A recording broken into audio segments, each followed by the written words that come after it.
Good morning everyone. Menjumpai Anda kembali dari meja kerja saya di kota Brisbane, Australia. Saya Pastor Hania Saputra ingin berbagi mengenai the best of your life. Bagaimana kita bisa memaksimumkan hidup kita ini. Kita tidak tahu berapa hari, berapa bulan, berapa tahun yang tersisa dari kehidupan kita.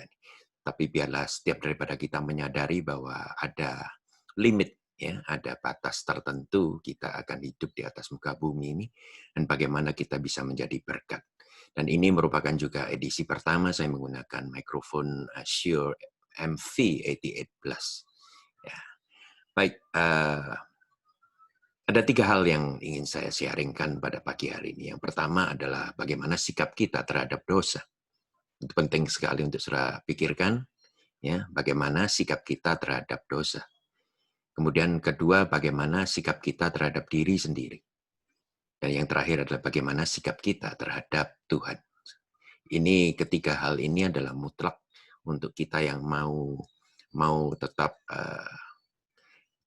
jaya sampai akhir, saudara. Ya, istilahnya adalah bagaimana kita bisa berkenan di hadapan Tuhan sampai akhir hayat kita.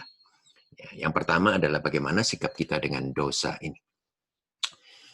Pertanyaannya adalah begini, saudara. Ya, bagaimana sikap kita terhadap dosa ini? Apakah kita memandang enteng ataukah kita memandang dosa itu merupakan satu musuh dalam kehidupan kita? Itu penting untuk kita pertanyakan bagi diri kita sendiri. Sebab kalau kita ini memandang enteng, saudara, maka kita mudah sekali akan jatuh dalam dosa ini. Tetapi kalau kita anggap dosa itu sebagai musuh, maka kita akan selalu berawas-awas melawan dosa ini. Nah, bagaimana caranya kita bisa menang melawan dosa? Yang pertama adalah bagaimana kita harus memperbarui pemikiran kita dengan firman Tuhan. Saudara, battleground itu bukan hanya ada di Middle East, ya, tetapi saya yakin percaya bahwa di pemikiran kita inilah battleground. Ya, akibat kita makan dari buah pengetahuan, ya, buah daripada pohon pengetahuan baik dan jahat itu, maka di dalam pikiran kita itulah selalu mau mengambil keputusan mana yang baik, mana yang salah. Nah, justru itulah saudara yang kasih, saya yakin percaya bahwa kita ini harus mengalami satu transformasi. Di Roma 8 ayat 29 itu dikatakan bahwa kita ini sedang dibawa Tuhan untuk mengalami satu transformasi. Dari hari demi hari, kehidupan kita ditransformasi untuk menjadi sama seperti gambaran Sang Anak itu, Yesus Kristus itu sendiri. Nah, bagaimana bisa terjadi kalau kita ini jauh daripada firman Tuhan? Pembaruan pasti terjadi kalau saudara dekat membaca dan melakukan firman Tuhan. Yang kedua adalah bagaimana sikap kita terhadap unforgiveness. Unforgiveness ini tidak mengampuni, sikap tidak mengampuni. Saudara, kalau kita ini selalu memikirkan apa yang dilakukan orang lain terhadap kita, maka saya yakin bahwa kehidupan kita tidak akan bahagia. Kehidupan kita akan selalu mandek. Mandek itu berarti kita tidak bisa maju, ya, setapak lagi apa yang Tuhan sudah sediakan kita untuk melangkah. Kita berhenti di sana. Sebab kita selalu merasakan apa yang orang lain lakukan kepada kita. Apa yang pernah mereka lakukan terhadap kita. Kita harus pandai-pandai membawa, ya, hati kita ini kepada satu sumber kehidupan. Kita tidak bisa memelihara rasa tidak mengampuni. Setiap orang akan melakukan kesalahan, termasuk pelanggaran terhadap saudara. Demikian juga vice versa, saudara akan melanggar juga. Saudara akan menyakiti juga hati orang lain. Oleh karena itu, biarlah kita lebih lapang hati. Kita menyadari tidak ada satupun yang sempurna. Ya, tidak ada satupun yang sempurna. Maka, sesuai dengan Amsal 4 tadi, Katakan bahwa jagalah hatimu dengan segala kewaspadaan karena dari sanalah terpancar ya kehidupan. Kalau saudara mau hidup, ya, mengalami hidup yang terbaik, saya yakin saudara harus menjaga hati ini dengan sungguh-sungguh. Itu yang kedua, saudara. Karena tidak mengampuni itu ya adalah sama dengan menunjukkan kepada dunia luar bahwa Kristus belum hidup di dalam kehidupan kita. Sebab kalau Kristus hidup di dalam kehidupan kita, pastilah kita bisa mengampuni. Kadang-kadang pengalaman saya, saudara, pada waktu saya belum mengenal kasih, bagaimana hati ini belum dipenuhi oleh Roh Kudus, hati belum dipenuhi oleh kasih Tuhan, maka saya tidak mampu untuk mengasihi. Tapi pada hari itu saya serahkan diri saya katakan kepada Tuhan begini, aku tidak mampu, tapi aku mau mengampuni. Dan sejak hari itu, the rest is history. Ya, saya mudah sekali untuk mengampuni. Yang ketiga, ya, ini merupakan salah satu dosa juga, selfishness, kepentingan diri sendiri. Kalau saudara kira bahwa kepentingan diri sendiri itu tidak dosa, maka saudara akan terjebak dengan satu dunia, ya, di mana dunia ini cuma mementingkan diri sendiri saja. Pernahkah saudara bermimpi begini? Bagaimana kehidupan aku bisa mengenapi mimpi orang lain? Di Matius 10 ayat 39 itu menarik sekali. Ayat ini berbicara begini. Barang siapa mempertahankan nyawanya, ia akan kehilangan nyawanya. Dan barang siapa kehilangan nyawanya karena aku, karena Yesus, ia akan memperolehnya. Mementingkan diri di 2 Timotius 3 ayat 1-5 juga merupakan satu dosa. Sikap saudara dalam membawa diri saudara untuk mencapai satu stage itu penting sekali. Apakah saudara mau sikut kiri, sikut kanan, tendang kiri, tendang kanan demi untuk mimpi saudara? Ataukah saudara mempersilahkan juga orang lain untuk jalan bersama-sama dengan saudara untuk mencapai posisi itu? Yang keempat adalah sikap yang tidak mensyukuri kebaikan Tuhan. Ya, ungratitude attitude. Ini penting sekali untuk kita perhatikan sebab kalau hati kita ini tidak penuh ucapan syukur, maka kita ini selalu melihat bahwa apa yang kita miliki ini selalu kurang. Tidak mengucap syukur itu dosa. Apapun yang sudah miliki hari ini adalah berkat daripada Tuhan. Ketika Yesus memenuhi kebutuhan dari 5.000 kepala rumah tangga, itu bersama keluarganya, itu diawali dengan 5 roti dan 2 ikan. Ketika apa yang dimiliki dibawa ke Yesus, dimultiplikasikan. Karena apa? Ucapan syukur. Sebelum Yesus tumpang tangan, sebelum Yesus memberkati 5 roti 2 ikan, dia menengadah ke atas. Dia katakan, Bapa terima kasih, berkati.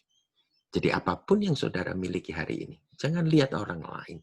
Jangan lihat kepemilikan orang lain. Saudara lihat apa yang saudara punya. Saudara berkati. Dan saudara serahkan kepada Tuhan. Maka saudara akan melihat ya, bagaimana hati kita ini akan penuh dengan ucapan syukur. Yang kelima adalah takut.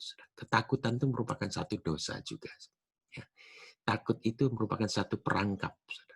Takut itu merupakan satu iman, tapi negatif sekali. Tuhan tidak pernah memberikan kepada kita roh ketakutan. Melainkan dia memberikan kepada kita ya roh kuasa dan kasih. Dan juga pemikiran yang jernih. Supaya kita melihat selalu ada jalan keluar bersama dengan Tuhan. Kalau kita ini penuh dengan ketakutan, ketakutan itu memiliki bau. Saudara.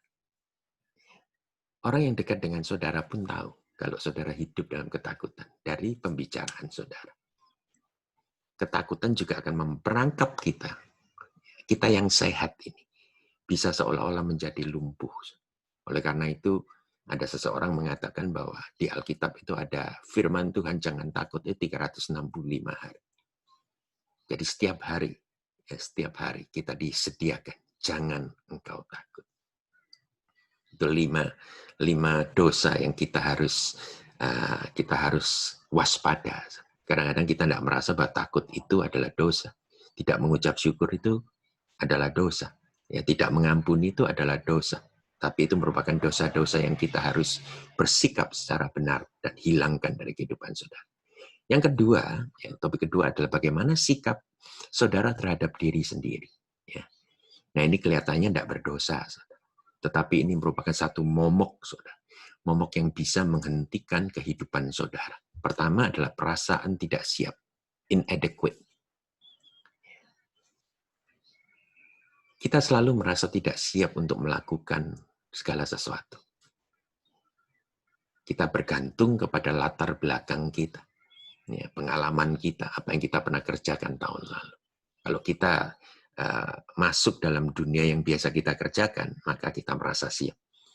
Tetapi kita harus benar-benar ya, membuka diri untuk menghadapi apapun yang kita belum pernah kerjakan.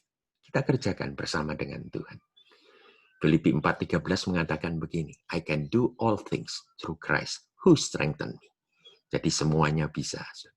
Jangan Anda keder, jangan Anda gentar menghadapi sesuatu yang baru dalam kehidupan saudara. Yang kedua adalah perasaan putus asa. Perasaan putus asa ini, discouragement ini bisa membuat saudara itu ya paranoia. Sebab saudara ingin melakukan sesuatu, tapi tidak ada tenaga, tidak ada semangat. Perasaan putus asa ini juga merupakan satu perasaan yang tidak bisa ditolong sebenarnya dengan orang lain. Saudaralah yang bisa menolong diri Anda sendiri. Mazmur 145:14 itu baik sekali untuk saya bacakan hari ini. Untuk kalian yang sedang putus asa hari ini. Sebab dikatakan begini, Tuhan itu penolong bagi semua orang yang jatuh dan penegak bagi semua orang yang tertunduk. Nah, melalui Kristus, saudara, saya yakin percaya, Kristus mau, ya Kristus yang hidup di dalam diri saudara, melalui Roh Kudusnya, Dia akan menguatkan saudara, Dia akan memberikan satu semangat yang baru untuk membuat saudara bangkit kembali. 7 kali orang benar jatuh, dia tetap bangkit. Dia bahkan bangkit yang ke-8 kali. Saudara, saya yakin tidak ada satupun yang bisa mengalahkan saudara, kecuali diri saudara sendiri. Yang ketiga adalah sikap terhadap Tuhan. Ini penting sekali.